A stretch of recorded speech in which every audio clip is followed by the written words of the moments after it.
Hi, my name is Macy Chavette, and for this project I chose to use Disney's version of The Three Little Pigs.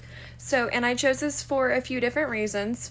One, because I had a copy of it already from a different project for a different class, and also because I always really liked this story when I was growing up, and I thought it would be a good fit for this project, especially since it's still pretty popular today. So this story, it's The Three Little Pigs. It of course features the three brother pigs who split up to go build their own houses to kind of go off into the world. So the first pig builds himself a straw house, and then the second pig builds himself a twig house, and then the third pig builds himself a house made out of brick or out of stone. And as this is happening, there's a big bad wolf that is coming, and he's trying to eat these three little pigs. And so he goes to the first house and he says his famous line. He says, "I'll huff and I'll puff and I'll blow your house down." And he blows down the first house. He blows down the straw house. And so this pig, the first pig, runs to the second brother's house, to the twig house, and the wolf says he's gonna blow that house down too, and he does. And so they all run to the third brother's house, and the third brother was the only one that thought to use strong materials, so they're all safe in this house. But the wolf tries to trick them, and he tries to sneak in through the chimney, but they already had the three pigs had already thought of that, so they put a trap or in the chimney, and they trapped the wolf and tricked him this time instead of the wolf tricking them. And then they all live happily ever after, and in this story they learn the lesson that hard work always pays off, and that they shouldn't cut corners to do things easier. And then I would say with this story, there's not really a ton of super important visual elements. There is some lyrical things included. So there's a song that the wolf sings that is you could add musical instruments to it, so you could make a lesson more engaging by that. But other than that, the illustrations, they are just engaging in general, so I think that's just a really important element of this specific publication of this book.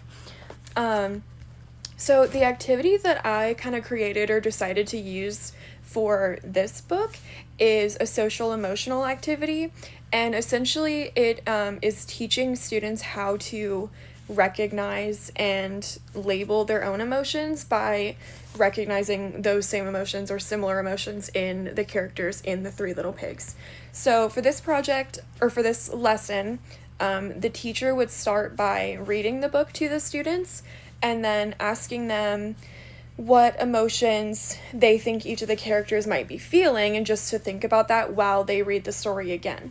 So this time, while they read the story, they would stop at specific points in the story. So for example, they might stop when the wolf gets to the first house and blows that one down, and when each pig is building their house, and asking how the characters might have felt at that point. So I think at this stage of development specifically, if you're in a pre-K, kindergarten, just a younger setting like this, it's probably going to be helpful in this type of situation to have a couple options picked out already for the emotions. So I wouldn't just have a kindergartner or a pre-K student come up with their own ideas for what the emotion is. I would say, do you think maybe they are angry? Are they scared? Are they excited? So that they could kind of choose from those emotions that you have listed, instead of having to come up with it off the top of their head. Material-wise, all you would really need for this activity, unless you decided to add musical instruments to it, is the book, either physical version or a read-aloud version, so a YouTube video, or you could use... and you would also need emotion cards that had the face of the emotions on them, so that they could physically see what each emotion kind of looked like as a picture. And then of course, learning objective for this activity is to help students kind of, like I said, recognize and identify their own emotions, and also to label them. and also kind of get used to seeing them on like the faces of other people. And I would say for this activity also a really good way to keep them engaged is to ask them to make their own version of whatever feeling or emotion you've decided the character is feeling. So if the first little pig is feeling scared when his house gets blown down, you might ask them what their scared face looks like and have them make a funny face. So that way they are paying attention and really kind of interacting with the content as you're teaching it.